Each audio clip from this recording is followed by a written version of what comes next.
In this video, we'll be covering the moon in Pisces in the second house and what this placement means natally. So, in general, the moon in Pisces can be summed up to a highly emotionally sensitive person or somebody that cares about a lot of things or has the ability to care about anything or like any situation where they are basically put responsibility or told to care about something. They'll feel very gullible or guilty, or they'll have compassion for anything or anyone, especially if there's a connection to themselves, like any connection at all. Like, you'll feel bad for somebody just because you knew them in third grade or something. You know what I mean? Like, you'll feel bad for that individual just because they have even the slightest connection to you. And that's what Pisces is about. It's about the oneness of all things. So it's no surprise that people that have the moon here, or that have their emotions, their compassion here, they are sensitive to anything that they perceive as connected to them in any shape or way. Even if they're not consciously connected to them. It could be a subconscious connection, and that is what's causing them to feel emotional or feel tied to this person or this event or this situation. Because again, Pisces is also about the subconscious realm. So they have a big emotional capacity. They have huge hearts. And that is because Pisces is the ninth sign from Cancer. The ninth house is about expansion, abundance. It's about size. It's ruled by Jupiter. And with the moon rules Cancer, so when it's in Pisces, it's in the ninth house from its own sign. So this means these people have an expanded moon. And what is the moon? The moon is intuition, emotions, sensitivity. It's also creative ability or resources. So these individuals have an expanded intuition, expanded emotional capacity, and a capacity to care for more things and more people at the same time.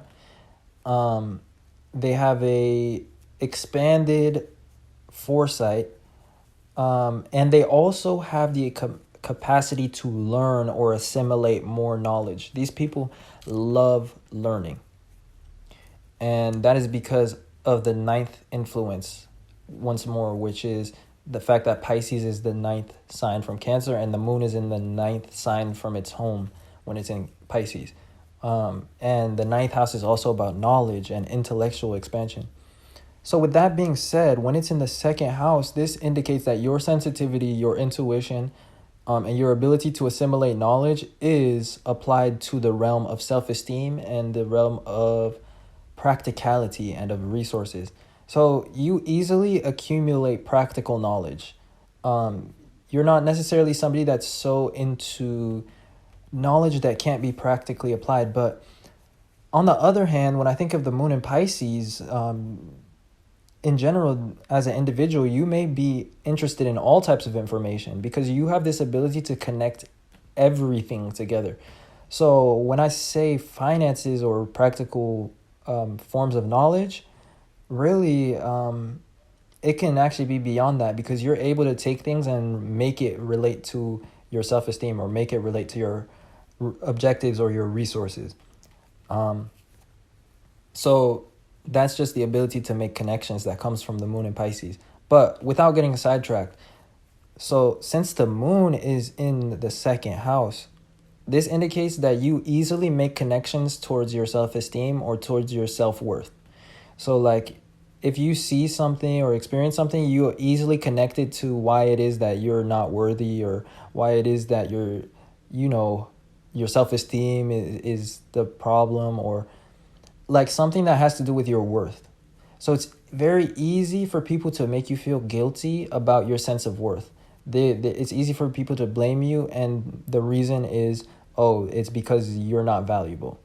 And that's why with the moon in Pisces, you need to make sure that you're setting boundaries and using your emotional capacity for people that actually benefit and appreciate you. you know, and not people that are going to gaslight or take advantage of your enormous capacity for care. Now, with that being said, you're able to accumulate knowledge in a practical way, or knowledge that will get you ahead in a resourceful way. And you're also somebody that's very creatively resourceful. Like, you'll take your current situation and you can transform it into anything. And like, you'll manifest anything because you're able to practically apply your creativity. That's what it means. And you automatically look for ways to do that whenever you have a certain goal or something that you want to accomplish. And with that being said, the second house is also about not only resources and money, but self-esteem. And it's the third house from the 12th house, or Pisces. And so this indicates that you have a high intellectual ability, or you're quite intelligent. You're able to connect things using logic.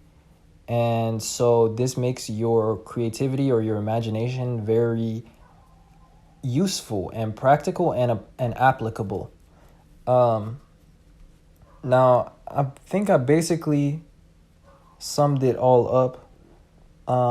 But yeah, generally speaking, your capacity to learn is also tied to the fact that you have the capacity to absorb other people's words very easily. So that is why you need to be careful of who you associate with and who you let be the main people in your life, or who you let talk to you and tell you what you are or what you're capable of, because you easily absorb it. And that's what the moon is about, especially when it's in the 9th sign from its own sign.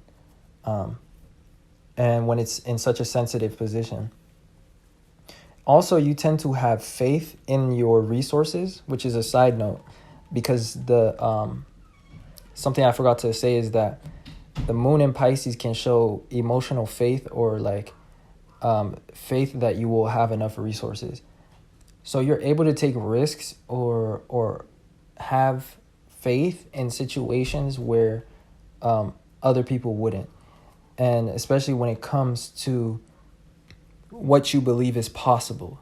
So you're like a big dreamer, you know what I mean? You're able to come up with big objectives, or like think bigger than what most people would even allow themselves to think. So anyways, that basically sums up the moon in Pisces in the 2nd house. So if you saw yourself in some way or you resonated, don't forget to leave a like, subscribe to this channel for more content. And I am doing natal chart readings for people that subscribe to my Patreon. So check the link in the description for that if that interests you. And on Patreon, I post monthly horoscopes and other astrological content. And other than that, I appreciate you guys for watching and supporting my channel in any way. And I will see you guys sometime soon in another video.